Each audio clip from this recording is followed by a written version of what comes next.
Biggest history mindfucks? In a similar vein to the ARPS example, when I was studying Egyptian history, one of my professors talked about research he had done on graffiti at the pyramids. One of the inscriptions was from a New Kingdom pharaoh, think circa King Tut, which said to the effect, "The great pharaoh XX visited these pyramids and marveled at the mysteries of his ancestors. Egyptian civilization spanned such a great amount of time that they even forgot how they built the pyramids." Mindfuck. The pyramids were ancient history, even for Egyptians. The pharaoh was here, for a good time, call, bird, bird, snake, read, eye, bird, snake. Napoleon marched his troops under the Brandenburg Gate in 1804 after he invaded Germany. Hitler marched his troops under the Arc de Triomphe in Paris during World War II as an act of revenge. Europeans have quite long memories. This is fantastic confirmation of the saying the difference between Americans and Europeans is that Americans think 100 years is a long time and Europeans think 100 miles is a long way. The time difference between when Tyrannosaurus and Stegosaurus lived is greater than the time difference between Tyrannosaurus and now. All my Tyrannosaurus versus Stegosaurus dino fights hate you and your facts.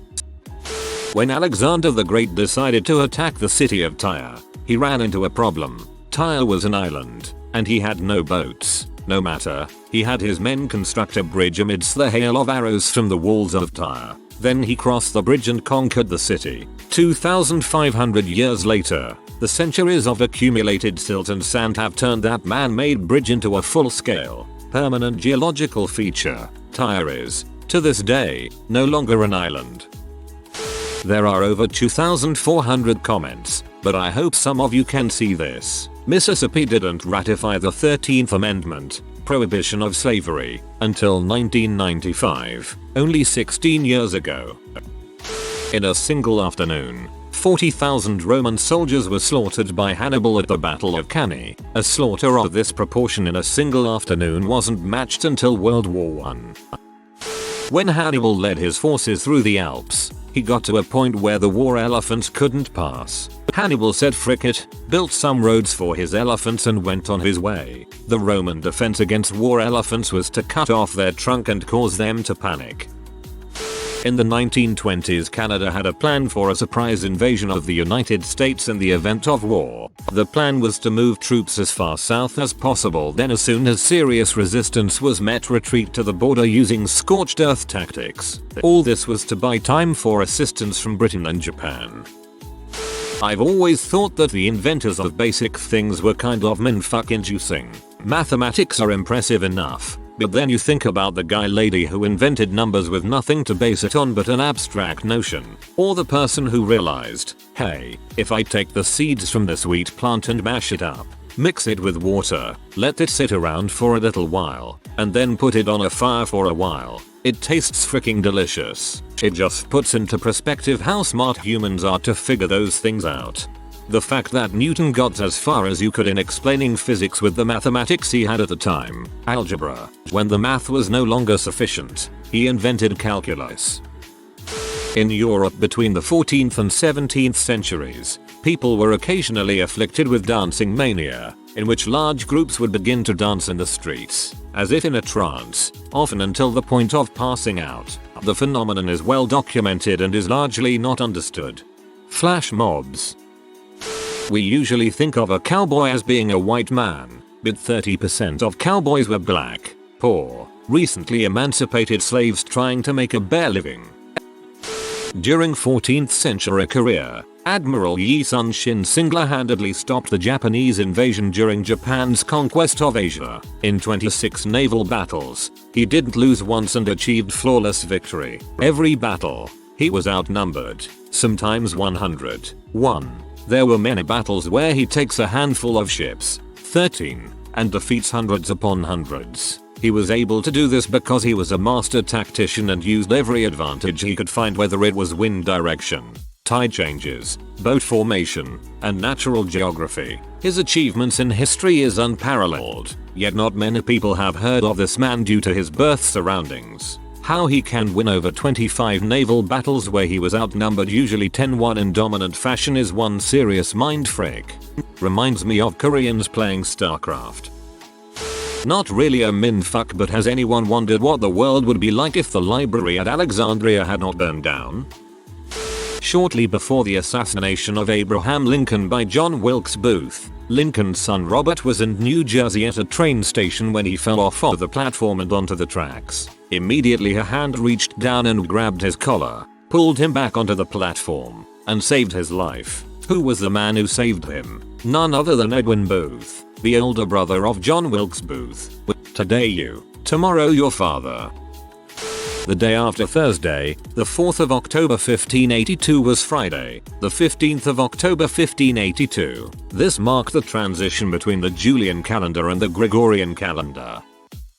Back in 401 BC, Cyrus I, a usurper to the Persian throne, hired 10,000 Greek mercenaries to help him in his takeover. Starting in Sardes on the Ionian coast, Cyrus and the army of the 10,000, as they were badly known, enjoyed a successful campaign across the Persian Empire until Cyrus was killed at the Battle of Cunaxa. The 10,000, their numbers now around 6,500, were then betrayed by Tissaphernes, one of Cyrus' allies, and their generals were captured and executed. Instead of surrendering, the 10,000 elected their own leaders and went about the business of fighting their way out of the empire to the Black Sea port of Trebizond, over 400 miles away, across deserts and through mountains, fighting off the Persian army the entire way. If you have ever read a book or seen a movie about a stranded army fighting its way out of hostile territory, it is based on this book. Sir Arthur Currie, a Canadian general, did not lose a single battle in World War I.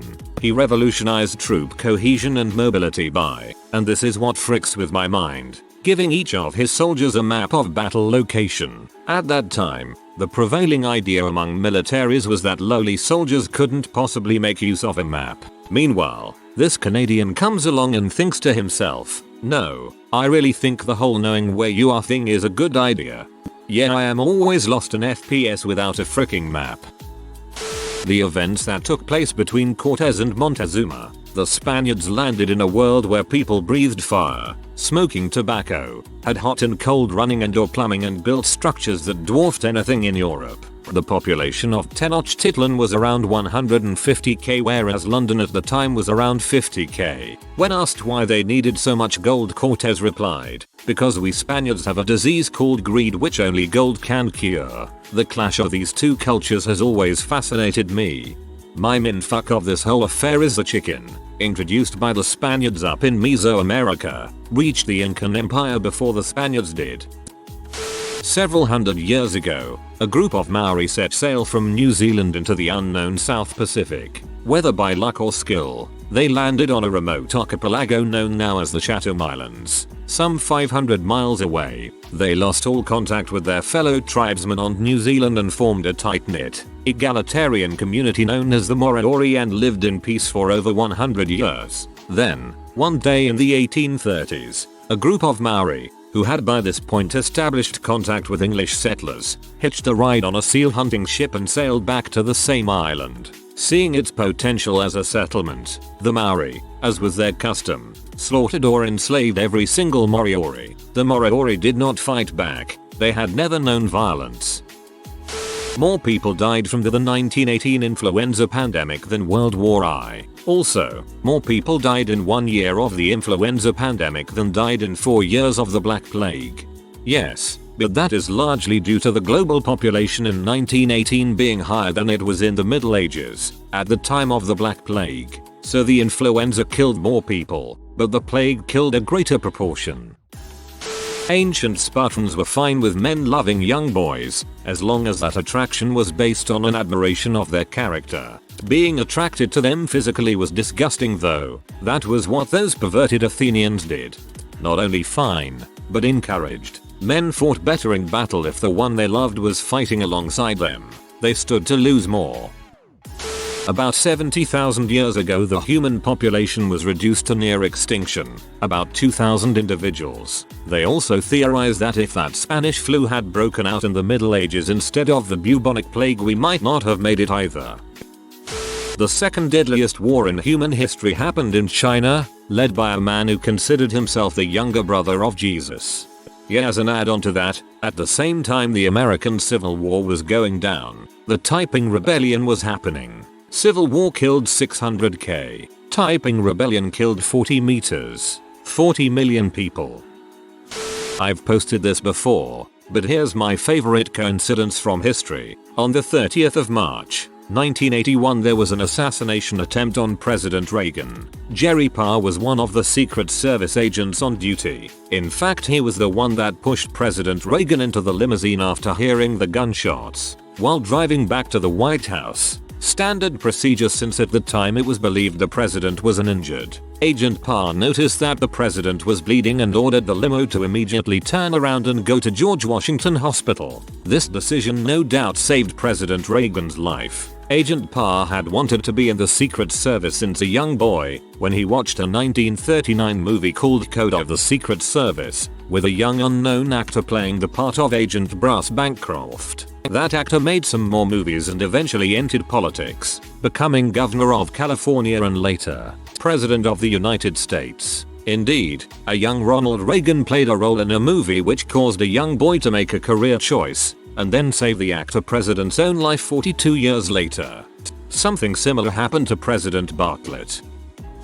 My genome has been twisting and folding, recombining and mutating in a continuous string of organisms traceable back to an original replicator molecule. If I don't find someone to reproduce with, the chain will be broken after billions of years of successes.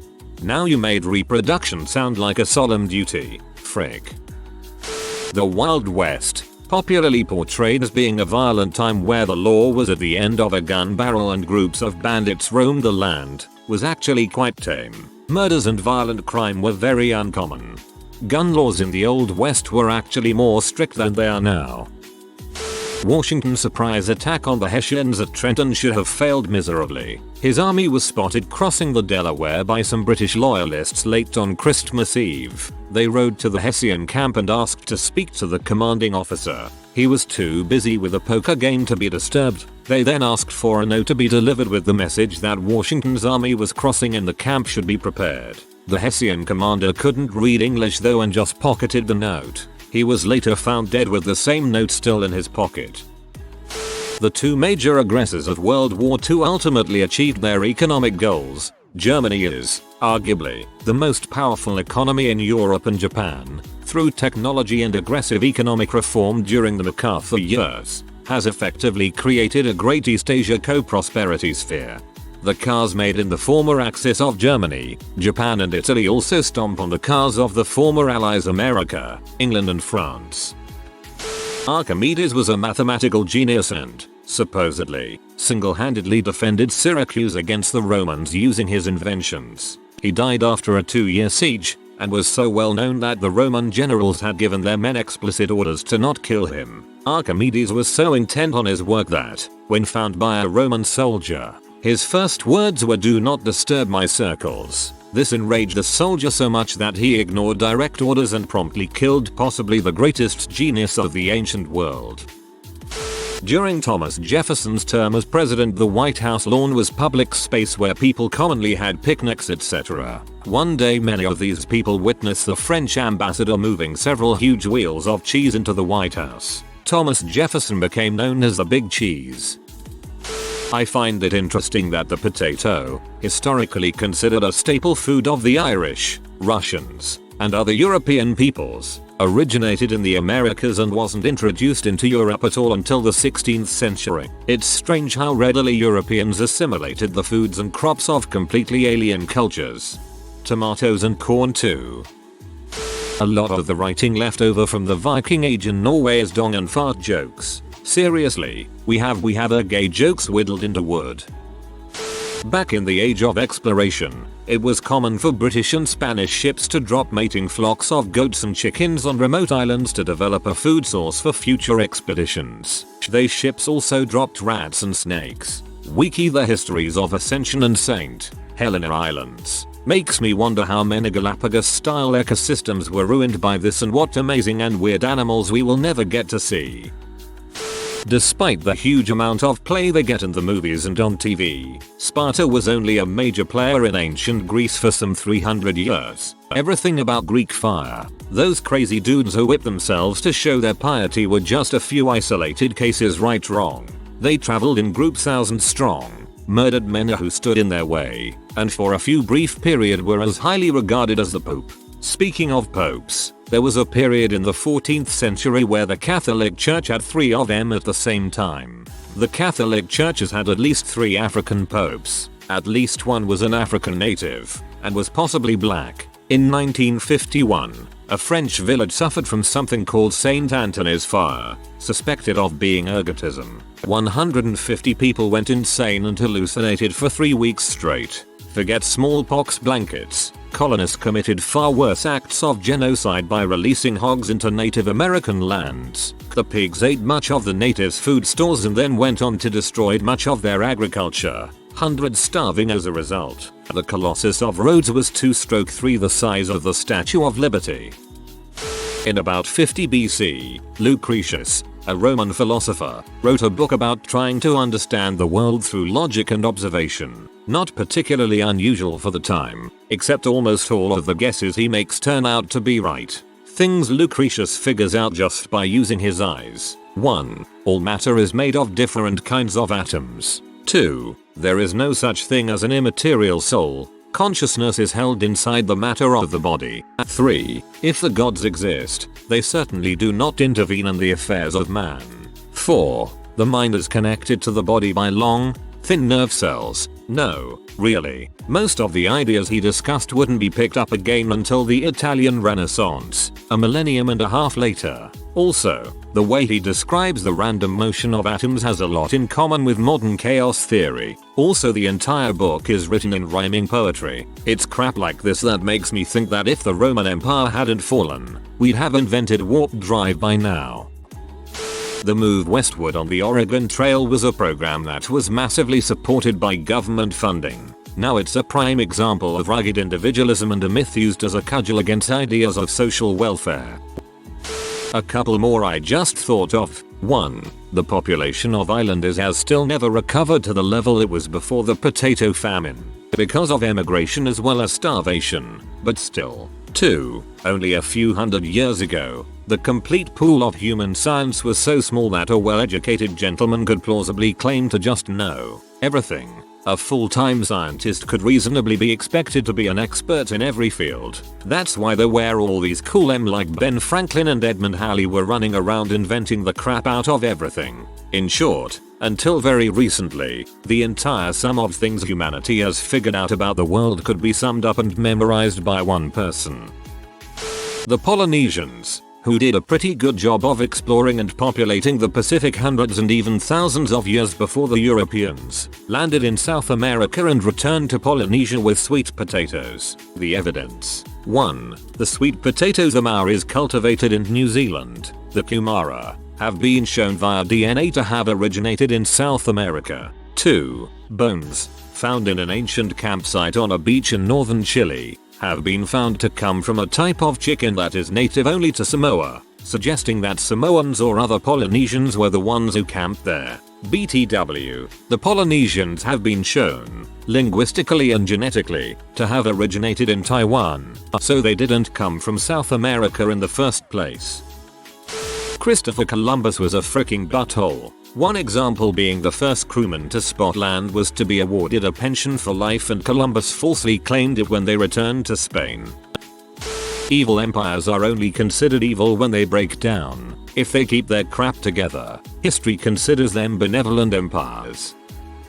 When Cortez landed in Mexico, Tenochtitlan, the Aztec capital, was the largest city in the Western Hemisphere, and it was built in a swamp. Hold out your arms. Now, imagine that the entire history of the world was represented by your arm span. Starting from your left fingertip, life wouldn't appear until you got past your right shoulder, and you could erase all of human history with a nail file. During World War II, there was a Korean man fighting in the German army. He had been captured by the Japanese, conscripted, captured by the Russians, conscripted, captured by the Germans, conscripted, and then finally captured by the Americans, who sent him home. Biologically speaking, grains domesticated humans. It shaped our culture to plant it, water it, fertilize it, and protect it from competing species on every continent on the planet except Antarctica. So complete is human domestication that if grains disappeared now, Homo sapiens would likely go extinct. Lots would die off. Extinction probably wouldn't happen. We'd start eating algae and other less appealing plant matter before that. All throughout grade school I was taught that the British were 100,000% unjust in demanding taxes from the colonies, but once I hit college I was taught in American history the difference in point of views. Americans simply did not want to pay for the French and Indian War that they helped ignite. It blew my mind. To be fair, the colonists revolted against taxation without representation, and not merely didn't want to pay for the war. Some easy ones. Storms helped destroy Mongolian Chinese forces invading Japan twice. The Holy Roman Empire wasn't Holy Roman or an empire. Presidents Adams and Jefferson both died on July the 4th in 1826 CE. In life they had been both friends and enemies. Chinese civilization is 4,000 plus years old. In the AD BC calendar, Jesus would have been born in 4 BC. The monk doing the calculations messed up. Early Jews were monolatrists, not monotheists. Furthermore, Jews did not build the Egyptian pyramids. Every grammatical structure in Arabic is found in the Quran. In c. 300 BCE, Alexander the Great's empire extended from Macedonia to Egypt to Anatolia to the Levant to Mesopotamia to Persia to Bactria and finally to northern India. When they say the sun never set on the British Empire, they meant it. Monolatrism, belief in multiple deities but worship of only one. Expanded vocabulary get. If you are new to the channel, you can subscribe. I publish new videos every day. Until then, check another video.